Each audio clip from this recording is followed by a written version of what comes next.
አርበኛ አማራ አቸነፍ ሳምሶን አማረና መቶ አለቃ አበራግማስን ጨምሮ ፋኖዎች በክብር ተሰዉ። ሚኒሊክ ዕዝ 106ኛ ኮር 31ኛ ሰንጥቅ ክፍለ ጦር የታድሶ ፕሮግራም አካሄደ። አፋብን ወሎ ቤተ አማራ ሚኒሊክ ዕዝ 104ኛ ኮር 25ኛ ክፍለ ጦር ከአገዛዙ ጋር ውጊያ አደረገ።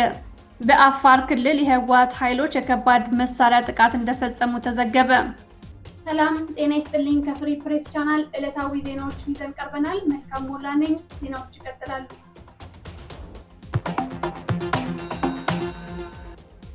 አርበኛ አማራ አቸነፍ፣ አርበኛ ሳምሶን አማራና መቶ አለቃ አበራግማስን ጨምሮ ፋኖዎች ለአማራነት በክብር ተሰዉ። ፋኖቹ በጠላት ከበባ ውስጥ ሆነው ለወንድሞቻቸው የተናገሩት የመጨረሻ የስንብት ቃል ይሄ ነበር። እናንተ ወጡ፣ እኛ መውጣት አንችልም። ከቻለን አገዛዙን ተራምደነው እንመጣለን፣ ካልሆነም እንደ ቴዎድሮስ እርስ በርሳችን ጠጥተን እንሰዋለን። የጎንደርን ትግል ግን አደራ። አማራ በሁሉም ግንባር የህልውና ትግል በሚያደርግበት እያንዳንዱ ሰው ነፍሱን ለማዳን በሚሯሯጥበት በዚያች የጭንቅ ሰዓት እነ አማራ አቸነፍ፣ እነ ሳምሶን አማረና መቶ አለቃ አበራግማስ ለጎንደር አማራ በክብር ቆሙ። የብልጽግና ታንክና የዲሽቃ ሩምታ ሰማዩን ሲያናውጠው የክህደት መረቡ በዙሪያቸው ሲያንዣብብ እየተመለከቱ ወደ ኋላ አላፈገፈጉም። ፊታቸውን ወደ ጠላት ልባቸውን ወደ ወገን አድርገው ስናይፐራቸውን ከደረታቸው ደግነው የመጨረሻውን የነጻነት ስጦታ ለጓዶቻቸው አበረከቱ። የጎንደር አንድነትን ለማወጅና የህዝቡን ነጻነት ለማስከበር ደፋ ቀና ሲሉ የነበሩት የአማራ ፋኖ ብሔራዊ ንቅናቄ በላይ ዕዝ ከፍተኛ አመራሮች ለጥቃት የተጋለጡት በውስጥ ባንዳዎች በተደረገ ጥቆማና ክህደት መሆኑን የደረሰን መረጃ ያሳያል። አርበኛ አማራ አቸነፍን ጨምሮ ሌሎች ከፍተኛ አመራሮች ያሉበትን መሬት ላይ ያለ መረጃ በመጠቆም ከበባው እንዲፈጸም ያደረገው ጸረ ጎንደር የሆነው የኦህዴድ ክንፍና ከእርሱ ጋር የተናበቡ የውስጥ ባንዳዎች ናቸው ይላል የደረሰን መረጃ።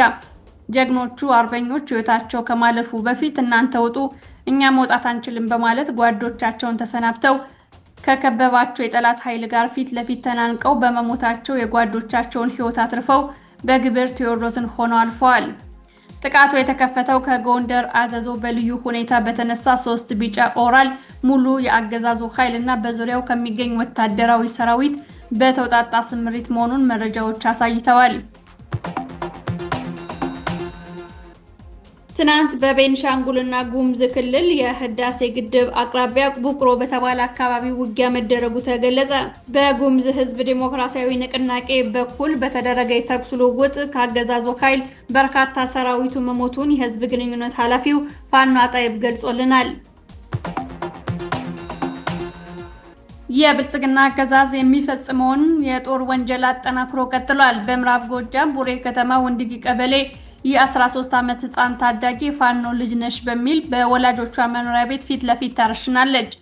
የ13 ዓመት ታዳጊዋ ጥሩ ዓለም ገናዬ ትናንት በአገዛዙ ሰራዊት በቤተሰቦቿ ቤት ፊት ለፊት መረሸኗን የደረሰን መረጃ ያሳያል። ጸረ አማራው የብልጽግና አገዛዝ ወደ አማራ ክልል ለወረራ ከተንቀሳቀሰ ጀምሮ እናቶችን ማቅ ማልበስ፣ አባቶችን አንገት ማስደፋት፣ ሴቶችን፣ ወጣቶችን፣ አዛውንቶችን፣ ህፃናትን በጅምላ በመጨፍጨፍ ዋና ዓላማና ተግባሩ ሆኖ ቀጥሏል። መረጃውን ያደረሰችን ፋኖ አይን አዲስ ዋለልኝ ይህንን አገዛዝ ከስሩ ነቅሎ ለመጣልና የዚህ ሁሉ ግፍና የዚህ ሁሉ ሰቆቃ ማብቂያ ማሸነፍ ብቻ መሆኑን ጠቅሳ ከምንጊዜውም በላይ በትግሉ እንበርታ ስትል መልእክቷን አስተላልፋለች። ሚኒሊክ ዕዝ 106ኛ ኮር 31ኛ ሰንጥቅ ክፍለ ጦር የታድሶ ፕሮግራም አካሄደ። የታድሶ ዝግጅቱን ልዩ የሚያደርገው በታላቁ ሰማዕት ጄኔራል አሳምነው ጽጌ መታሰቢያ ቀን መሆኑን ዕዙ በዘገባው አካቷል። ከህልውና ጦርነቱ ትንቅንቅ ባሻገር የእያንዳንዱ የፋኖ ግንዛቤ እድገትና የባለ ራዕይነት ጥበብን በማስረጽ የክፍለ ጦር አባላቶቻችን የታድሶ ስልጠና ተሰጥቷል ብሏል ዕዙ በላከልን መግለጫ። ይህ ፕሮግራም ትውልድንና ሀገርን ለሚረከብ ኃይል የመሪነትና የኃላፊነት አጽናፍ በማሳየት ለአሸናፊነት የሚያበቃን ቁልፍ የሀሳብ መንገዶች ተዘክረውበታልን ብሏል። በፕሮግራሙ ላይ የአፋብን ወሎ ቤተ አማራ ሚኒሊክ ዕዝ ህዝብ ግንኙነት መምሪያ ኃላፊ አርበኛ ብርሃን አረጋ ተገኝቶ ከአማራ ፋኖ ለአማራ ህዝብ ምን ይጠበቃል፣ ህዝቡ ምን ማድረግ አለበት፣ የህልውና ትግላችን ለማሳካትና አሸናፊዎች ለመሆን ምን ይጠበቅብናል፣ ታድሶ ምን ያክል ትግላችንን ያስፈልገዋል በሚሉ ቁልፍ አጀንዳዎች ላይ ሰፊ ትንታኔ ሰጥቷል።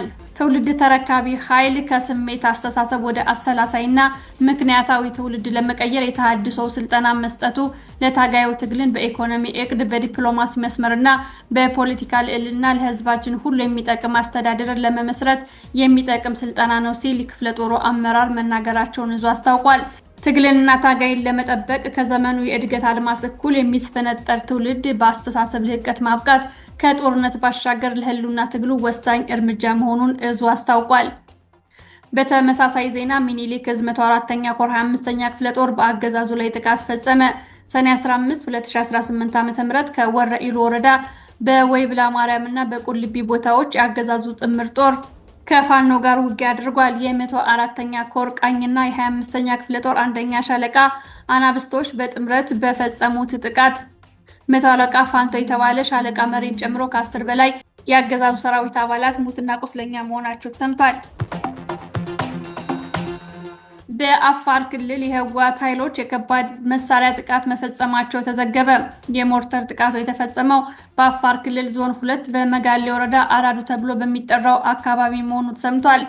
ጥቃቱ ኢላማ ያደረገው የአፋር ክልል አድማ ብተና ኃይል በሰፈረበት አካባቢ መሆኑ ተነግሯል። ከጥቃቱ በኋላ የተሰጠ አጸፋዊ ምላሽ እስካሁን የለም። በጥቃቱ ስለደረሰው ጉዳትም ሆነ ስለጠፋው የሰው ህይወት የተገለጸ መረጃ የለም። ይህ የሞርተር ጥቃት በቅርቡ የፌዴራል መንግስቱ እየወሰደ ያለውን ተከታታይ የአየርና የድሮን ጥቃቶችን ተከትሎ በህወሓት በኩል እንደ አጸፋ ምላሽ የተወሰደ ሊሆን ይችላል የሚሉ ግምቶች ያሉ ሲሆን ከዚህ ቀደም ህወሓት ወይም የክልሉ ጊዜያዊ አስተዳደር በአፋር ክልል መንግስት ላይ በመሬት ላይ ለጸረ ህወሓት ኃይሎች ድጋፍ እየሰጣችሁ ነው፣ በትግራይ ክልል ላይ ጥቃት እንዲፈጽሙም አመቻችታችኋል የሚሉ ክሶችን ሲያቀርቡ እንደነበር ይታወሳል። ዘገባው የበለስ ሚዲያ ነው። ጦርነቱን ለመቋጨት ከአሜሪካ ጋር የተደረገው የመጀመሪያ ዙር ንግግር መጠናቀቁን ተከትሎ ኢራን ዓለም አቀፍ የኒውክሌር ተቆጣጣሪዎች ወደ ሀገሪቷ እንዲገቡ ልትፈቅድ ነው መባሉን የቴህራን መንግስት አስተባበለ።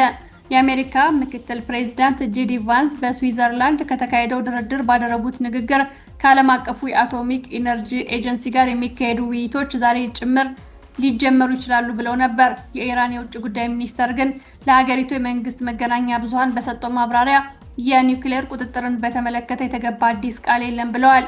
የአሜሪካው ምክትል ፕሬዚዳንት ቫንስ ሰኞ ጠዋት ላይ ከጋዜጠኞች ጋር በነበራቸው ቆይታ የኒውክሌር ተቆጣጣሪዎች ወደ ኢራን የሚመለሱት መቼ እንደሆነ ተጠይቀዋል። ለዚህ ምላሽ ሲሰጡ ሂደቱ ቢያንስ በዚህ ሳምንት እንደሚጀመር ከተቆጣጣሪዎች ጋር የሚደረገው ንግግር ዛሬ ጭምር ሊካሄድ እንደሚችል ገልጸው ነበር። የአሜሪካው ፕሬዚዳንት ትራምፕ ኢራን በዋና ዋና የጦር መሳሪያዎች ላይ ፍተሻ እንዲካሄድ ተስማማለች ሲሉ በማህበራዊ ሚዲያ ገጻቸው ጽፈዋል ሲል የዘገበው ቢቢሲ ነው።